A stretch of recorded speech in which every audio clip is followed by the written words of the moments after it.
이제 모세가 이스라엘의 그 민족을 출애굽을 시켰습니다. 하나님의 함께 하셔서 모세가 앞장서서 인도함을 받았죠. 그래서 출애굽을 시키고 그 사람들과 더불어서 이제 광야로 들어왔습니다. 그러다가 이제 하나님과 이스라엘이 모세를 중간에 세우고 그리고 하나님의 율법을 가운데 놓고 계약을 했다고 그랬죠. 지난 시간에 거기까지 얘기했습니다. 계약을 하고 서로 사인하는 그 장면까지 얘기를 했습니다. 무엇을 약속을 하는 거냐, 무엇을 통해서 무엇을 약속하는 거냐라는 거죠. 목적과 이유가 있어야죠. 그래서 하나님이 요구하는 거는 나는 이 계명과 이 율법을 너희들이 지켜줬으면 좋겠다. 그러면 나는 너희의 하나님이고 너희는 나의 백성이다. 그리고 내가 너희 조상 아브라함에게 약속했던 그 땅으로 들어가서 내가 기업으로 너희들의 것이 되게끔 해주겠다. 이렇게 약속을 해서 따라 나간 그 이스라엘 민족이 자기들이 손해 볼 게 하나도 없잖아요. 그래서 그냥 그렇게 하겠다고 전부 약속을 굳게 하고 그 약속으로 증명을 삼기 위해서 제물을 드려서 피를 흘려서 거기 있는 백성들 측 그리고 하나님 측 그리고 가운데 놨던 율법을 전부 이렇게 다 피로 적셔서 우리 계약서에 도장 찍는 거하고 똑같아요. 계약자, 갑을 그리고 중개자 이렇게 해서 계약서에 도장을 찍듯이 그렇게 계약하는 장면입니다. 그래서 성경은 구약과 신약인데 이거 약품할 때 약이 아니라 언약할 때 약자예요. 그래서 하나님과의 첫 번 언약 그리고 두 번째 언약. 그러니까 두 번째 거가 나왔으니까 이게 새로운 거고 옛날 건 지나간 거. 그래서 구약과 신약이죠. 그래서 첫 번째 언약이 요 광야에서 모세를 중심으로 한 이스라엘과 그리고 하나님이 율법을 가운데 놓고 약속하게 된 것이다. 그러니까 율법을 지키고 안 지키고가 핵심이고 지켰을 경우에는 하나님이 이스라엘에게 아주 큰 선물 꾸러미를 다 주시는 그런 계약 얘기까지 했습니다. 자, 이제 그 뒤로 계명과 율법을 가지고 거기에 조금 연결되는 뭐뭐가 이제 더 나오는데 그 중에 이제 제사나 성막 그리고 절기에 관한 얘기가 나옵니다. 한 번쯤은 다 들어보셨을 텐데요. 성막에 관한 것은 제가 오후 시간에 이걸 잘 정리해서 눈으로 확 보기 편하게 해놓은 그 동영상을 보여드리는 게 한 번에 확 볼 수 있을 것 같습니다. 그래서 이 고어체로 되어 있는 성경을 아무리 읽어봐도 여러분 머릿속에 이렇게 3차원으로 떠오르지 않을 텐데요. 성막이 이렇게 젖었다라고 하는 거를 제가 오후에 한 20분 정도 되는 동영상을 보여드리면 그 치수라든가 그 재료 또 목적 이런 거를 다 알 수 있는 그런 동영상을 보여드리는 걸로 하겠습니다. 오늘은 3대 절기와 제사에 관한 얘기를 하겠습니다. 우리에게도 절기가 있죠. 이건 하나님이 명령한 겁니다. 너는 매년 3차의 절기를 지켜라 라고 얘기했어요. 그러니까 우리는 도대체 누가 정월을 만들어 놓고 정월 초하루 그리고 뭐 우리도 절기가 여러 개 있잖아요. 그러니까 누가 하라고 한 건지 몰라요. 근데 여기 이스라엘의 절기는 하나님이 명령한 절기입니다. 그래서 3차 절기가 있는데 하나는 무교절 그리고 두 번째는 맥추절 그 다음에 세 번째는 수장절.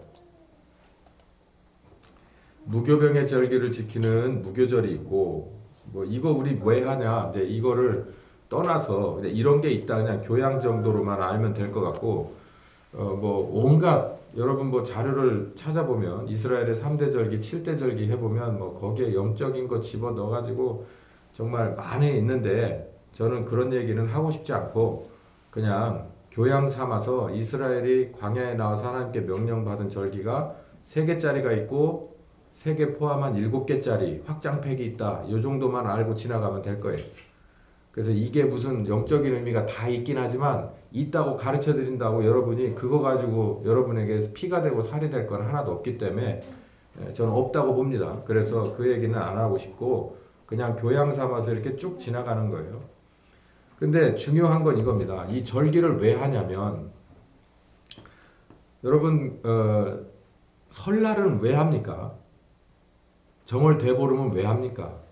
단오는 왜 하나요? 추석은 왜 합니까? 또 동지는 왜 하나요? 우리나라의 절기들은 그거 왜 합니까? 그거 뭐의 중심으로 돌아가는 절기예요? 우리나라의 절기는 농사죠, 농사. 농사를 중심으로 돌아가는 절기예요.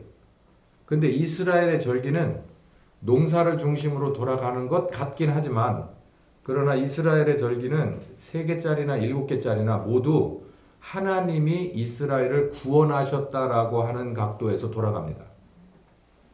그래서 이스라엘에게 이 3개의 절기를 그리고 7개의 절기를 명했을 때 하나님의 목적은 그거예요. 니네가 기억하라는 거예요. 기억하고 기념하라는 목적입니다. 우리도 정월 대보름 기억하죠. 또 뭐 단오도 기억하고 뭐 해요.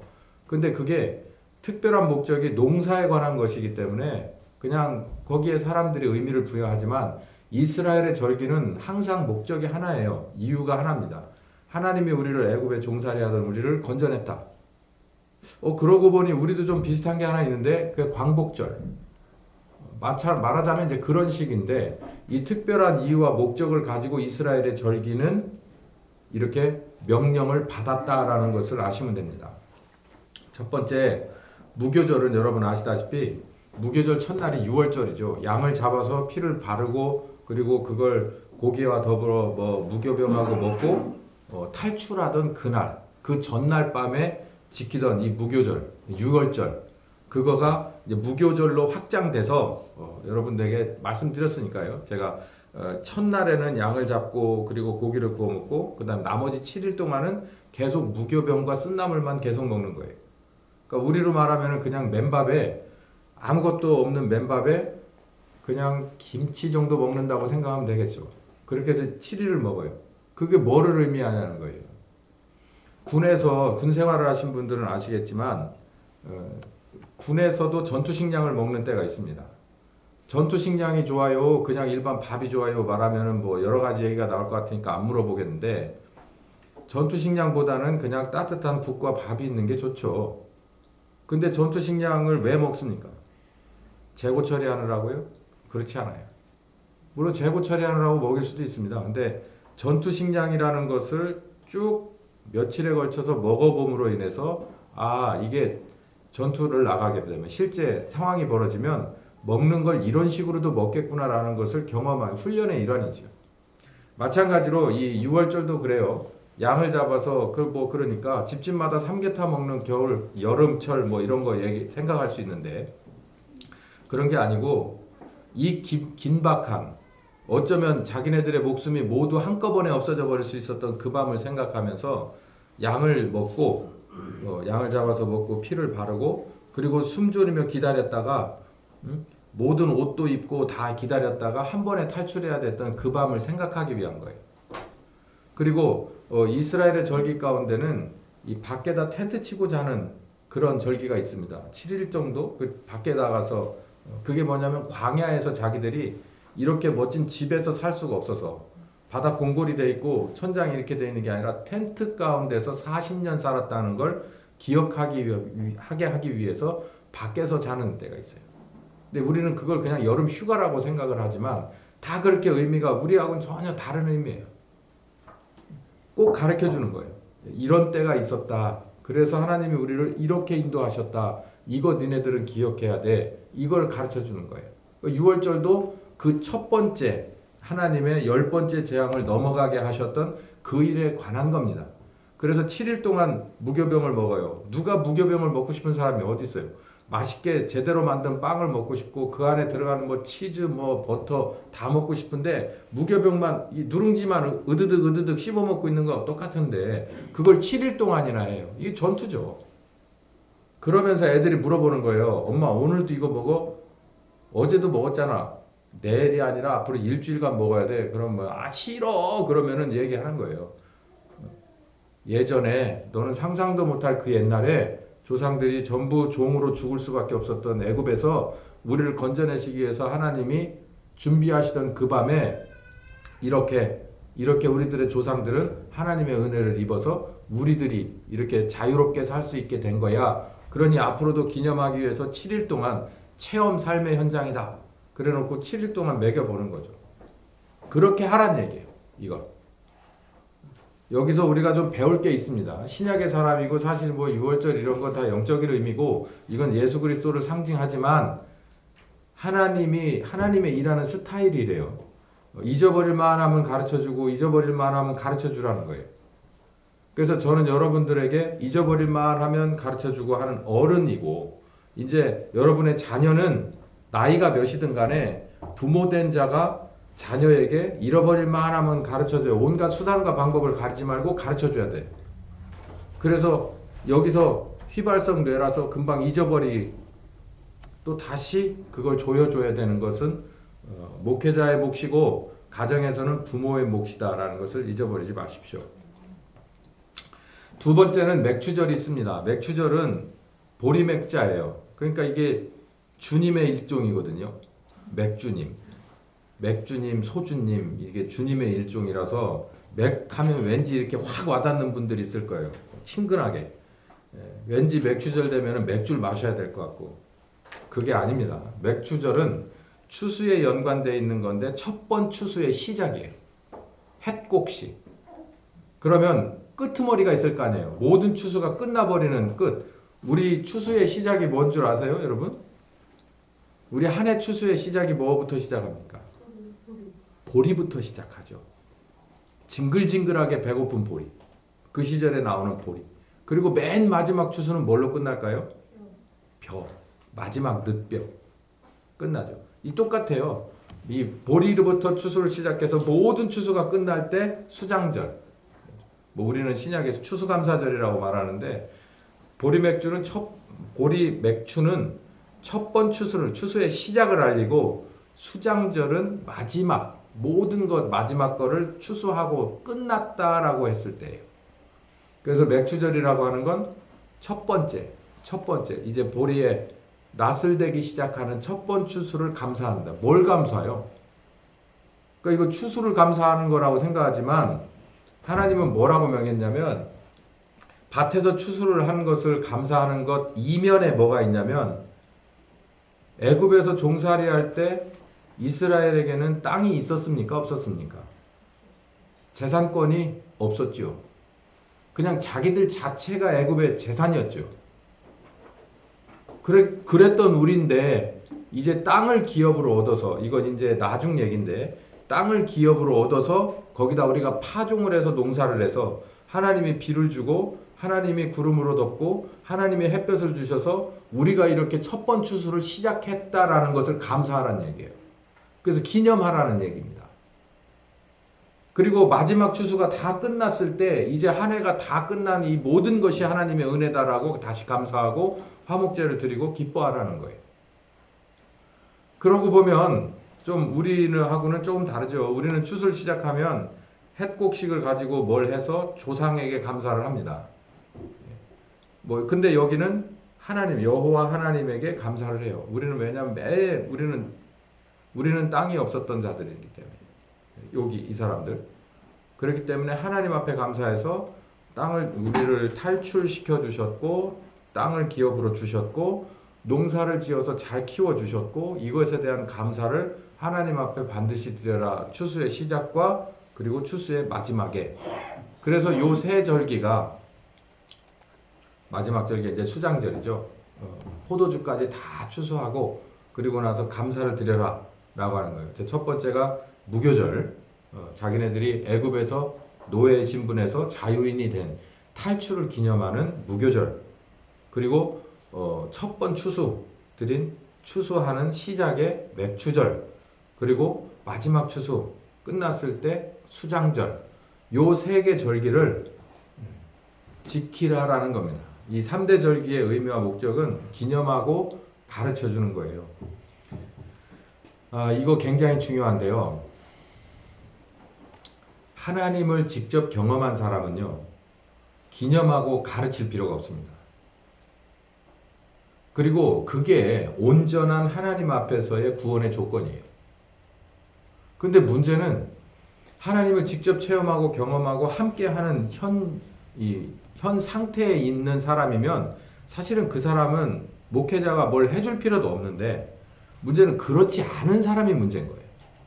그러니까 이스라엘 중에서도 하나님을 직접 경험해서 10가지 재앙을 모두 앞에서 보고 그리고 홍해가 갈라지는 역사도 보고 그리고 광야에서 이러저러한 것 하나님 앞에서 자기들이 전부 사인했던 것 이런 걸 기억하는 세대는 사실 크게 기념하고 교육할 필요가 없죠. 왜냐하면 다 알고 있으니까 자기네들이 직접 봤으니까. 그러니까 우리는 6.25를 경험한 세대가 여기 하나도 없잖아요. 근데 6.25를 경험한 사람한테 6.25를 교육하고 할 필요가 있겠어요? 본인들이 그 세대인데. 근데 모르는 우리들은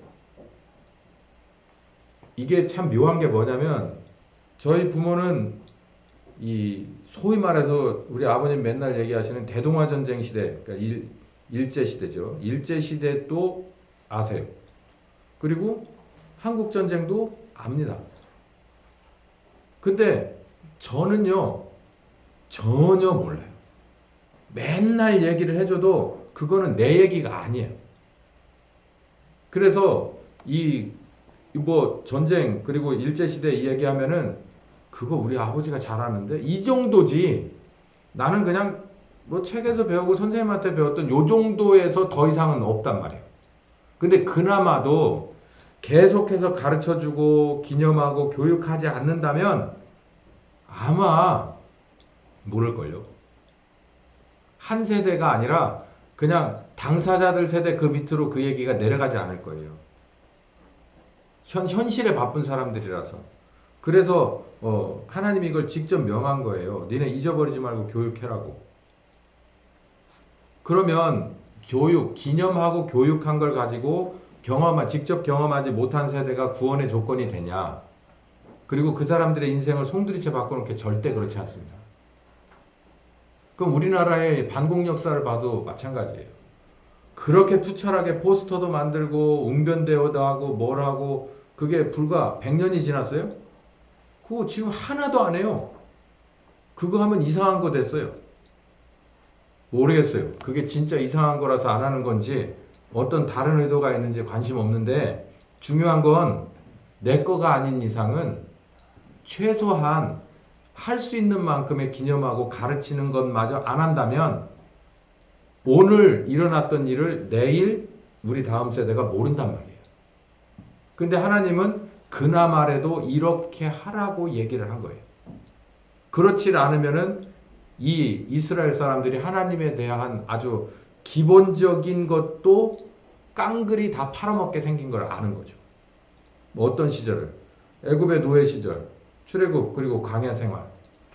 이게 어떤 일을 벌이느냐면 지금 이제 좀 미리 보기를 하면 이스라엘이 광야에서 40년을 살다가 애굽 세대가 다 죽고 신세대가 이스라엘이 정복 전쟁에 나갑니다. 여호수아와 더불어서 이제 정복 전쟁에 나가서 이제 요렇게 해서 이겨요.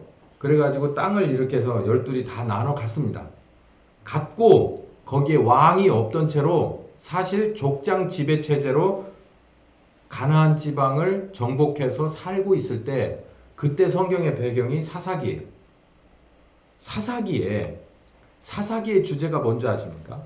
사사기의 주제는 사사기 끝장 끝절에 있어요. 다 자기가 원하는 대로 자기 멋대로 사는 사람들이었다는 거예요. 광야에서 하나님이 어떤 분인지 율법이 어떤 건지를 나면서부터 교육받고 그리고 나면서부터 했던 사람들이 그 신세대들이 그 전쟁을 통해서 정복전쟁하고 하나님의 살아계심을 알고 들어갔어도 불과 거기서 1세대, 2세대가 지나자 하나님이라는 건 전혀 없는 사람들이 돼버렸어요. 그냥 이야기 속에만 있는 사람들로 바뀌어버린 거예요. 아무것도 기억하지 못합니다. 아무것도 기억하지 못해요.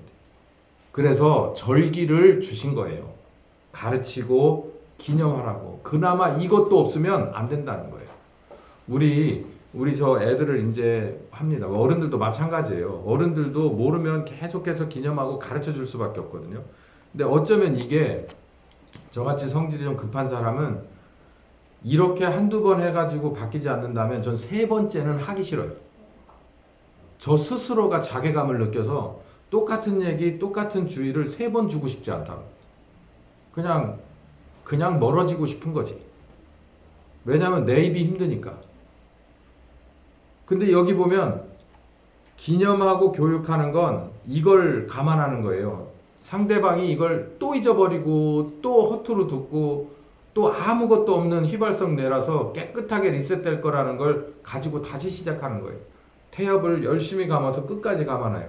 그럼 그 다음날 새벽이 되면 또 시계 죽습니다. 그러면 또 감아줘야 돼요. 이 일을 하라는 거예요. 여러분들도 누군가를 가르쳐야 한다면 여러분의 자녀라도 마찬가지입니다. 자녀라도 가르쳐야 한다면 뭔가를 기념하고 교육해야 되는데 더군다나 하나님의 것을 한다? 그러면은 그 생각을 꼭 가지고 덤벼 들어가야 될 겁니다. 자, 이제 그냥 막 겉핥기로 가는데 그 다음에 이제 제사 얘기를 좀 할게요. 제사는 5가지 제사가 있습니다. 이렇게 드리는 제사, 이럴 때 드리는 제사가 있어요.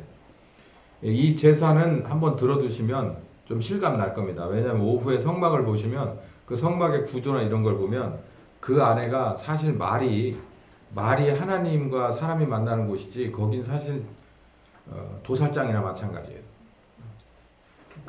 이제 동영상을 보시면 이제 그런 게 나올 테고 그걸 상상력을 발휘할 수 있게끔 제가 이제 이런 얘기를 하는 거예요. 절기는 그냥 쉬운 얘기지만 제사부터는 좀 이렇게 빨간색이 드러납니다. 첫 번째, 제사는 번제가 있습니다. 성경에서 가장 많이 나오는 게 번제예요. 근데 이 번제가 정말 가장 보기 힘든 제사예요. 제물은 소나 양이나 염소, 반드시 수컷을 씁니다. 반드시 수컷을 쓰고 그리고 집비둘기, 산비둘기는 아무 상관없어요. 이건 왜 이렇게 나눴느냐면 이 정도 드릴 만한 형편이 되는 건 소나 양이나 염소나 수컷을 드립니다. 대부분 어린 것을 드려요. 그러니까 송아지, 그 다음에 양의 수컷 새끼, 염소의 수컷 새끼 이걸 드리는 거예요. 그리고 이것도 정말 드릴 수 없다 그러면은 비둘기를 갖다 드립니다. 집비둘기든 산비둘기든 상관없어요. 제물은 요것만 쓸 수 있고 나머지 것은 쓸 수 없습니다. 방법은 어쨌든 죽여야 되잖아요. 제사는 죽여야 됩니다. 근데 이걸 누가 죽이냐면 제사를 드리러 찾아온 제물을 끌고 온 사람이 죽여요. 제가 가끔 얘기하잖아요. 하나님이 제사를 왜 이런 식으로 만들었을까? 이게 뭐 예수님의 막 십자가를 의미하고 피를 의미하고 막 그런데요. 뭐 그런 얘기 여러분한테 해도 전혀 와닿지 않을 거예요. 그러니까 구약의 제사는 하나님이 원했던 목적이 요거 하나예요. 딱 바울이 뭐라 그랬냐면 구약의 제사는 피의 제사는 사람들에게 내 죄가 얼마나 그 값이 큰 거, 내가 죄가 얼마나 심각한 건지를 알기 위한 목적이었다고 얘기하고 있거든요.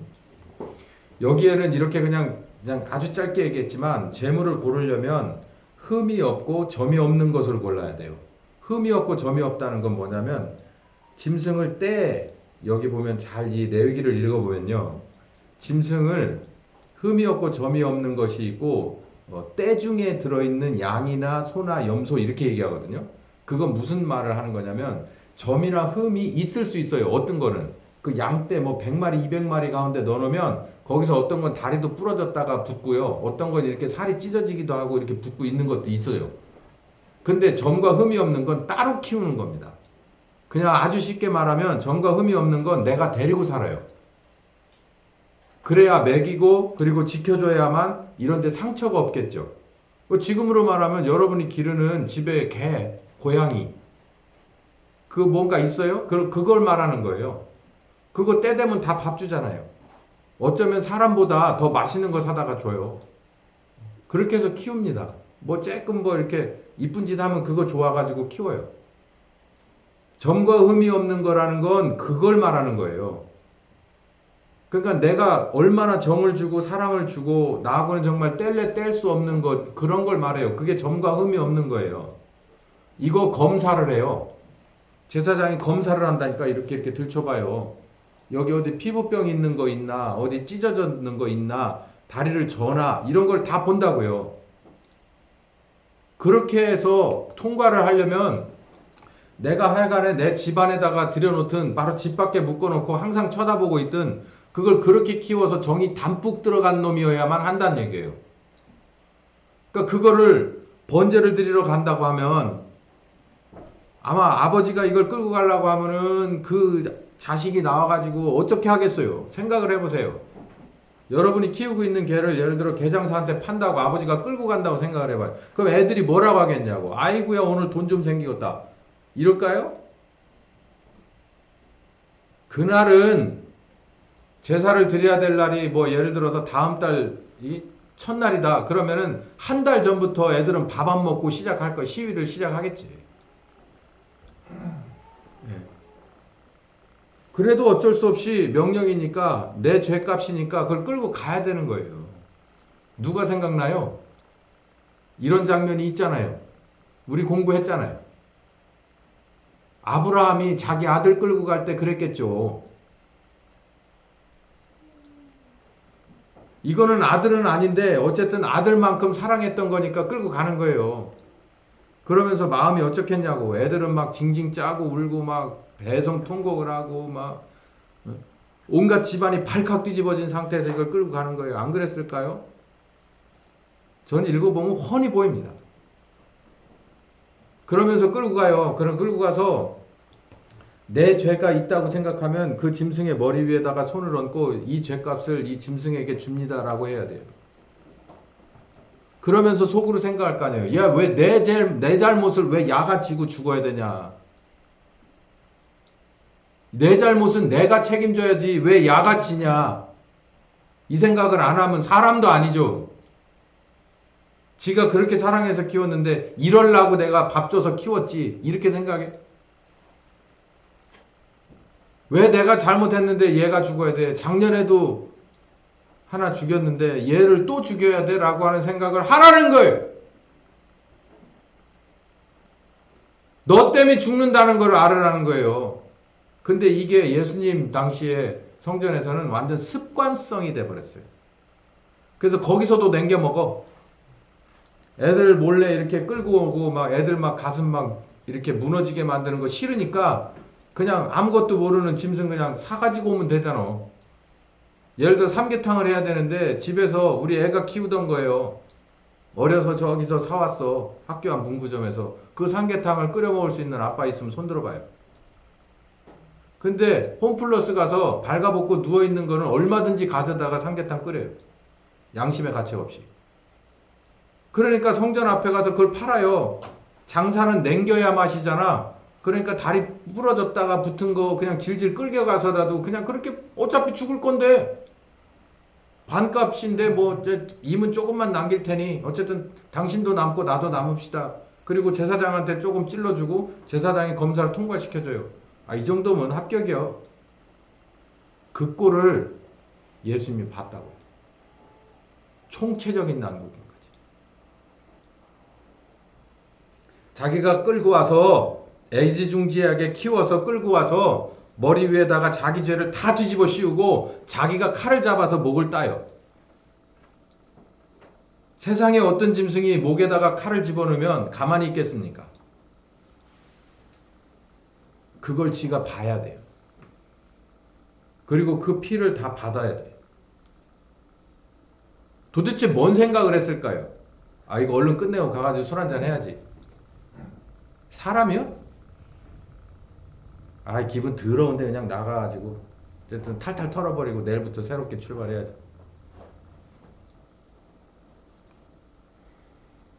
구약의 제사는 하나님이 우리에게 요구한 게 없어요. 이거 가지고서 죄를 용서받지 않아요. 왜냐하면 이걸로 용서해줘 봐야 성막 떠나가지고 바로 나가자마자 죄를 질 테니까.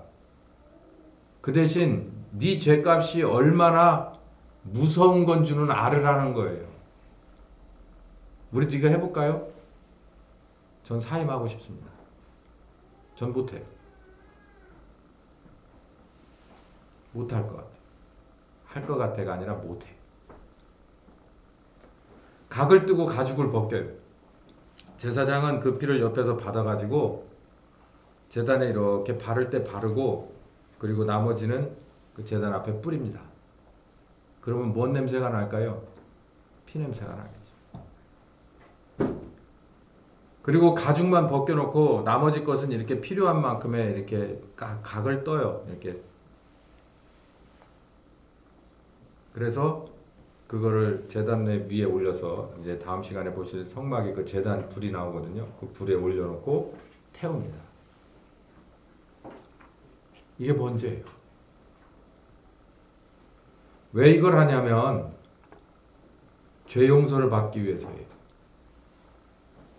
그리고 헌신, 자기가 자기를 드린다고 할 때 이 제물이처럼 내가 하나님 앞에 태워져서 드립니다라고 할 때 하는데 대부분 죄를 용서받기 위해서 할 때가 많아요.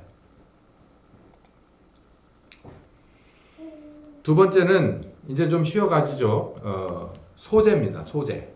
소제는 피가 없는 제사예요. 그래서 곡식으로만 하는 식물성, 베지테리안 제사예요. 이거는 뭐 피가 나진 않아요.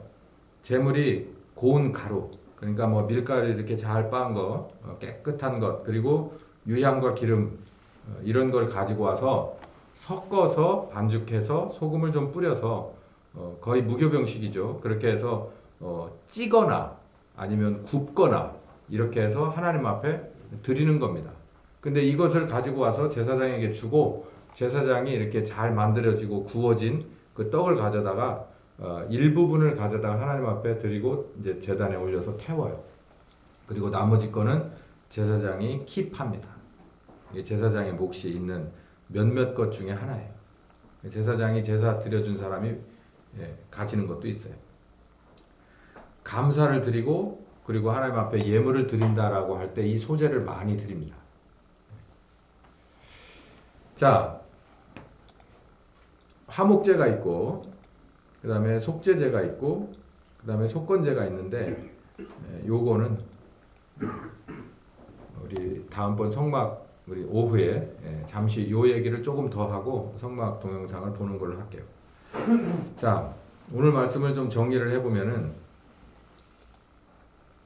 절기를 왜 줬나? 절기를. 이 안에 영적인 의미가 있고 별개 다 들어있지만 우리 이거 하나만 기억하면 돼요.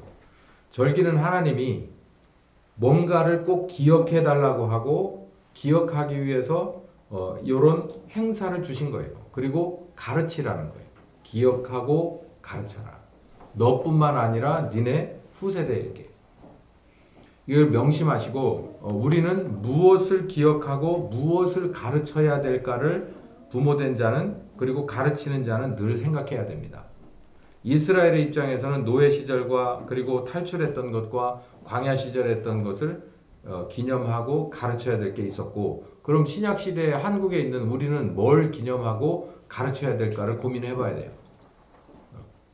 그 뭐 아무거나 막 그냥 가르치지 말고 진짜 한번 심사숙고해 보세요. 내가 믿는 사람인데 내가 무엇을 기념하고 무엇을 가르쳐야 될까 그 아이템을 생각을 해보란 말이에요. 그래서 애굽에 노예됐던 시절 얘기는 우리하고는 상관없어요. 우리가 애굽에 노예된 적이 없잖아요. 여러분이 그런 적이 있어요? 여러분의 조상이 그런 적이 있습니까? 없죠. 그런 건 상관없고 출애굽한 것도 우리가 무슨 홍해가 갈라지고 뭐 우리 한민족이 뭐 나온 적 있어요? 그런 거 가르칠 필요 없죠. 그리고 광야 생활 뭐 해본 적 있어요? 그냥 우리 여기 반만 년 여기서 살았잖아. 구들 쭉 깔고. 우리는 뭘 가르쳐야 되냐, 뭘 기념하고 뭘 가르쳐야 되냐를 생각을 해봐야 돼. 여러분에게 기념할 게 있습니까? 하나님에 관해서 여러분에게 또 꼭 내가 이건 반드시 가르쳐주고 싶다라고 하는 게 없으면 심각한 거예요. 그게 있으면 반드시 기념하고 가르치시라. 그리고 제사의 얘기는 다음 시간에 이어가면서 하겠습니다. 기도합시다. 귀하신 주님, 이스라엘의 정말 수천 년 전의 이야기를 더듬어 보는데 구약 시대이기도 하지만 정말 우리가 받을 것은 몇몇 가지 아주 중요한 게 있음을 봅니다. 특별히 절기를 명하셨을 때 하나님은 목적을 가지셨습니다.